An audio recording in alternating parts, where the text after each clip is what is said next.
You're about to lose control. Your heart's pounding, your vision narrows, every muscle in your body coils tight, ready to explode. In this moment, you're not you anymore. You're a weapon pointed at the world, and the trigger is already half pulled. The ancient Stoics called this state temporary madness. Modern neuroscience confirms it. When anger floods your brain, your prefrontal cortex, the part of you that thinks, plans, creates, shuts down. You become pure reaction, pure destruction. But here's what terrifies me. Most people think this is strength. They confuse rage with power. They mistake losing control for taking control. Seneca saw this delusion 2,000 years ago, and what he discovered about anger will shatter everything you think you know about strength, control, and what it really means to be powerful. By the end of this video, you'll understand why anger is the most dangerous weapon you'll ever carry, and why the strongest warriors are the ones who never draw it. Let's forge something unbreakable. Part 1. The Anatomy of Destruction. Seneca didn't write about anger from an ivory tower. He lived in Nero's Rome, a world drowning in blood, where emperors murdered their own mothers, where a single angry word could end with your execution. He watched rage destroy empires, families, and souls. And he called anger the most hideous and frenzied of all emotions. Not sadness, not fear, not grief, anger.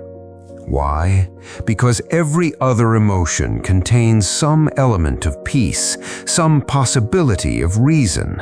But anger is pure war. It wants only one thing: to wound, to punish, to destroy. Listen to how Seneca describes it. Other emotions have in them some element of peace and calm. This one is wholly violent. It is driven by a mad lust to hurt, craving weapons, blood, and punishment.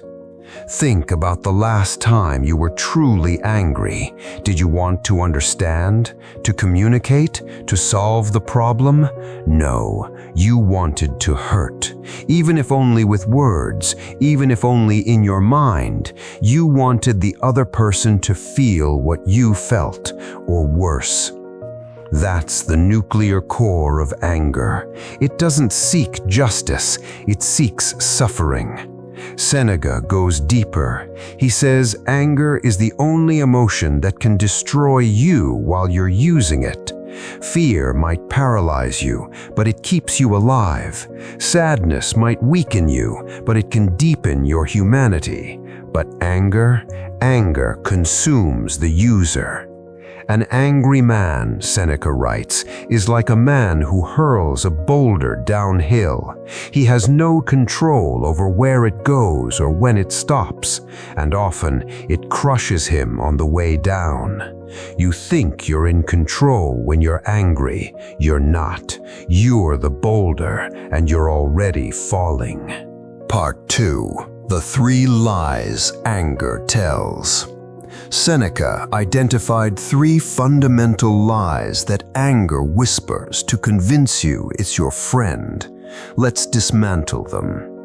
Lie number 1, anger makes you strong. This is the first and most seductive lie. Society reinforces it constantly. The warrior who rages in battle, the athlete who plays angry, the businessman who intimidates with fury. We confuse intensity with power. Seneca destroys this. No plague has cost the human race more. You will see slaughter and poisoning, the foul countercharges of litigation, the ruin of cities, entire nations given up to destruction. Real strength is measured not by what you can destroy in anger, but by what you can build in patience. The general who wins by staying calm outthinks the one who charges in rage. The negotiator who controls their emotions controls the room. The parent who responds with discipline instead of fury raises resilient children. Marcus Aurelius, who commanded the greatest army on earth, wrote, "How much more grievous are the consequences of anger than the causes of it." The strongest man in the ancient world wasn't praising anger, he was warning against it. Lie number 2, anger is natural and therefore justified. People love this one. I'm only human, they say. It's natural to get angry. Seneca anticipated this argument 2 millennia ago. Yes, it's natural for humans to feel anger. It's also natural for humans to steal, lie, and kill when it benefits them. Does that make it good? Does that make it wise? Nature gave us many impulses. Wisdom is choosing which ones to follow. Here's the critical distinction Seneca makes. There's a difference between the initial flash of feeling and the choice to feed it. When someone insults you, you might feel a hot flash in your chest. That's biology, adrenaline, cortisol, your fight-or-flight response activating. But what you do in the next 3 seconds, that's character. Seneca says the greatest remedy for anger is delay, because anger can't survive without your consent. That initial impulse fades in seconds if you don't feed it with thoughts, with justifications, with replaying the offense in your mind over and over. The weak person says, "I couldn't help it, I was angry." The strong person says, "I felt anger, and I chose not to obey it." Lie number 3, anger protects you. This is the deepest lie and the one that keeps people enslaved to rage for decades. They believe anger is their armor, their boundary, their way of saying, "I won't be disrespected." Without anger, they fear they'll become weak, passive, a doormat for the world to walk on. Seneca's response, "Do you think you need anger to defend yourself?" By that logic, farmers need anger to harvest crops, and builders need anger to construct buildings. Anger is not a tool, it's a malfunction. Think of the people you actually respect, the ones with real power. Do they operate from rage or from something colder, sharper, more controlled? The warrior doesn't need to be angry to be deadly. In fact, the angry warrior is the one who makes mistakes, who telegraphs his moves, who gets himself killed. The calm warrior sees the battlefield clearly, acts precisely, and survives. You don't need anger to set boundaries. You need clarity. You need the strength to say no without emotional turmoil. The person who can deny, refuse, or confront without raising their voice, that's the person everyone fears, because they're not out of control, they're completely in control. Part 3. The Hidden Chains of Anger. Here's where Seneca gets disturbing. He argues that anger doesn't just damage you in the moment, it enslaves you to the person who triggered it. Read this carefully. To be angry is to hand control of your emotional state to another person. They insult you, and suddenly they determine whether you have peace or turmoil. They become your master, and you become their puppet. Think about someone who still makes you angry. Maybe someone from your past, maybe someone in your life right now. Every time you think about them and feel that heat rising, they're still controlling you. They might not even know you exist anymore, but they're pulling your strings. Seneca calls this voluntary slavery. You've given them the keys to your inner kingdom, and they didn't even have to conquer you. You handed it over. The Stoics understood something profound. Freedom isn't just about external circumstances. You can be in a palace and be a slave to your anger. You can be in a prison and be completely free if you've mastered your internal state. Seneca himself experienced this. He was exiled to Corsica for 8 years on false charges, banished from Rome, separated from everything he loved, living on a barren rock in the Mediterranean. He could have spent every day in rage, cursing his accusers, plotting revenge, drowning in bitterness. Instead, he studied philosophy. He wrote some of his greatest works. He trained his mind. When he finally returned to Rome, he wasn't the same man who'd been exiled. He was stronger, wiser, unbreakable. Because he understood, the person who angers you conquers you. Don't give them that victory. Part 4. The Triggers. Know your enemy. Seneca didn't just theorize about anger. He cataloged the specific triggers that make us lose control. Understanding these patterns is the first step to breaking them. Trigger number 1. Frustrated expectations. Most anger comes from this simple formula. Things should be different than they are. Traffic should move faster. People should be more competent. The world should be fair. Your partner should understand you without explanation. Your boss should recognize your value. Should. Seneca says, expectation is the root of all anger.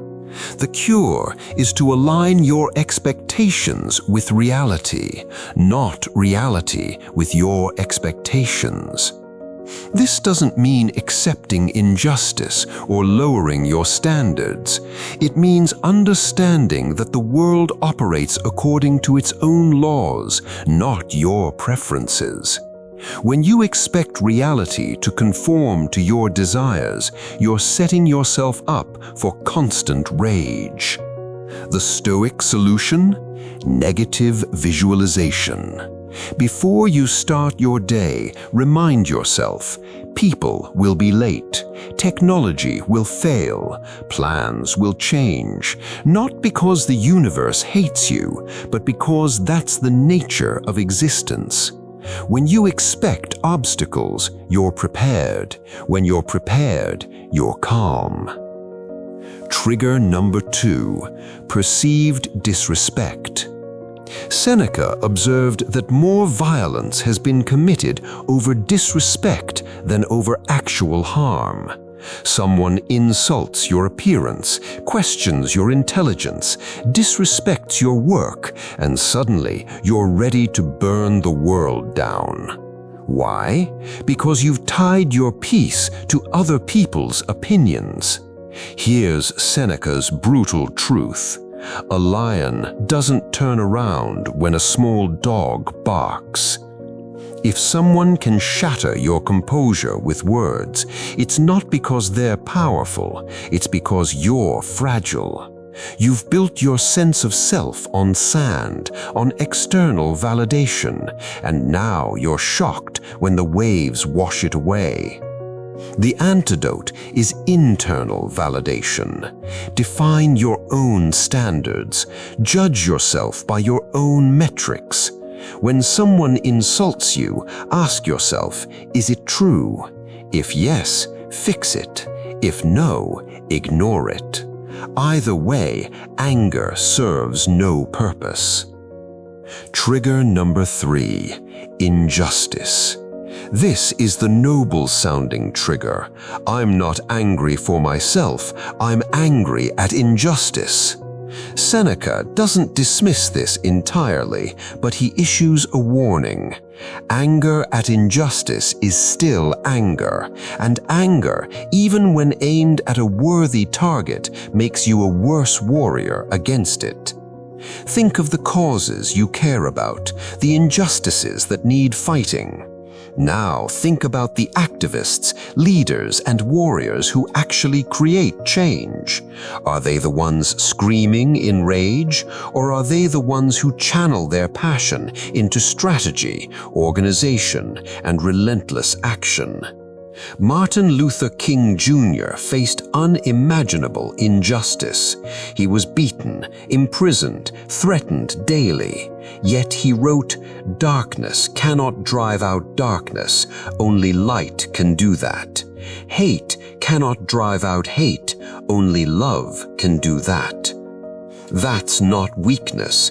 That's the difference between burning out in rage and building something that lasts. Seneca agrees. If you want to fight injustice effectively, you need clarity, not fury. A surgeon operating in rage kills the patient. Part 5. The Disarmament Protocol. Now we get to the practical core. How do you actually disarm anger when it's rising? Seneca gives us a 3-stage protocol. Stage 1, the 3-second pause. When you feel anger igniting, Seneca says, the greatest remedy for anger is delay. Count to 3, breathe, create space between stimulus and response. Why does this work? Because the initial anger response only lasts a few seconds if you don't feed it. Your amygdala fires, your body floods with adrenaline. But if you don't start the mental narrative, how dare they? I can't believe this. They're going to pay. The chemical reaction fades. But most people do the opposite. They grab that initial spark and blow on it. They rehearse their grievance. They imagine all the ways they've been wronged. They build the case for their anger. Stop feeding it. Just 3 seconds of silence can save you from 3 years of regret. Stage 2, the reality check. After the pause, ask Seneca's questions. Is this worth sacrificing my peace? Will this matter in 5 years? Am I angry at reality or at my expectation of reality? If I respond in anger, will it make the situation better or worse? Seneca puts it bluntly. The angry man always thinks his anger is justified, but madmen think they're sane too. Your feeling of justification is not evidence of actual justification. This is where you separate signal from noise. Sometimes you're right to be upset, but being right doesn't mean anger is the right response. Stage 3, the warrior's choice.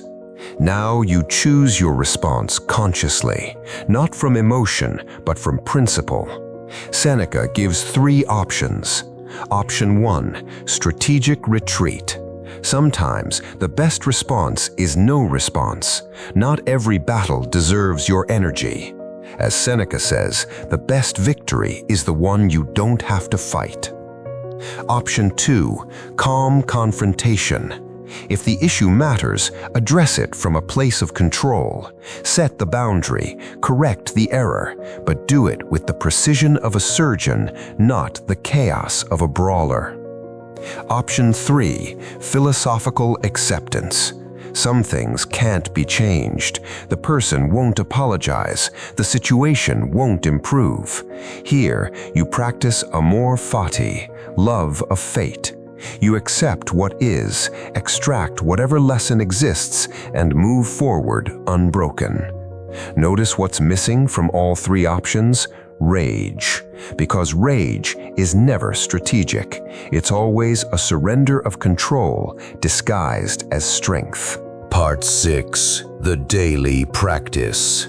Seneca didn't just theorize, he practiced. Every single night, he performed what he called the evening review. Here's how it works. Before sleep, review your day. Ask yourself, when did I feel anger today? What triggered it? How did I respond? If I could relive that moment, what would I do differently? This isn't about self-punishment, it's about pattern recognition. You're training yourself to spot the early warning signs of anger before it takes control. Seneca writes, "Every day we should call our spirit to account." This is what I do. When the light is removed and my wife has become silent, I examine my entire day and measure what I've said and done. I hide nothing from myself. I pass over nothing. This is the practice of champions. Athletes review game footage. Warriors review their battles. Stoics review their emotional responses. Because you can't master what you don't measure. Part 7. The nuclear option, when anger seems justified. Let's address the elephant in the room. What about when anger is justified, when someone truly wrongs you, when the cause is righteous? Seneca's answer is counterintuitive. Justified anger is the most dangerous kind. Why? Because it gives you permission to indulge. It feels noble, righteous. You're not losing control. You're standing up for what's right. But here's the trap.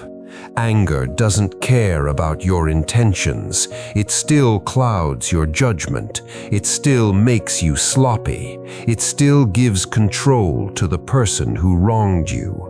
Seneca tells the story of a Roman general who discovered his soldiers had been ambushed. He had every reason to be furious. Instead, he became ice cold. He said, "When I'm angry, I make mistakes. My enemy has already made me suffer once. I won't let him make me stupid too." That general won the war. The principle: you can have conviction without anger. You can have passion without rage. You can stand for justice without losing yourself to fury. In fact, you must, because the moment you let anger take the wheel, you've already lost the most important battle, the one for your own soul. Part 8. The Transformation. Here's what happens when you truly internalize Seneca's teachings on anger.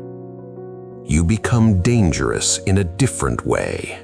Not dangerous because you're unpredictable and volatile. Dangerous because you're controlled and precise. Your enemies can't manipulate you with insults. They can't bait you into mistakes. You've become the calm at the center of the storm. You reclaim your energy. Think about how much energy anger consumes. The rehearsing of grievances, the imagined arguments, the tension in your body. All of that energy is now available for creation, for strategy, for the things that actually matter. You experience real freedom. This is the deepest gift. When someone can no longer make you angry, they can no longer control you. You're free, not because your circumstances are perfect, but because your inner fortress is unbreachable. Seneca put it perfectly. The greatest wealth is a poverty of desires. The greatest power is power over oneself. The greatest freedom is freedom from anger. Part 9. The Final Test. I want to leave you with the hardest truth Seneca ever wrote about anger. You say you cannot control your anger. I say you have never tried. You've indulged it, justified it, fed it, worshipped it as strength, and now you're surprised it has grown beyond your control? But the man who has truly decided to master his anger, who treats it as the enemy it is, that man discovers reserves of power he never knew existed. This is your test. The next time anger rises in you, what will you choose? Will you be the boulder rolling down the hill, destroying everything in your path, including yourself? Or will you be the mountain, immovable, unshakable, eternal? The weak person is controlled by anger. The strong person controls their anger. But the wise person has transcended anger entirely. They've looked into its heart, seen it for the fraud it is, and walked away. That's the warrior Seneca calls you to become. Not someone who never feels anger, that's impossible and inhuman, but someone who feels it, recognizes it, and refuses to obey it. Someone who has disarmed the nuclear weapon inside their own mind. Closing. Seneca lived in the bloodiest empire in history. He witnessed unspeakable cruelty. He had every reason to become bitter, angry, consumed by rage. Instead, he became one of the wisest men who ever lived. Not because life was kind to him, but because he refused to let anger define him. That same choice stands before you right now. You can spend your life at war with everyone who triggers you, or you can build an inner fortress so strong that nothing can shake it. You can be a slave to every insult, every slight, every frustration, or you can be free, truly free, regardless of what the world throws at you. The choice is yours, but choose wisely, because once you've tasted the freedom of a mind unshackled from anger, you'll wonder how you ever lived any other way. Train your mind, conquer yourself. This is Mental Spartan. Stay strong, stay focused, and I'll see you in the next one.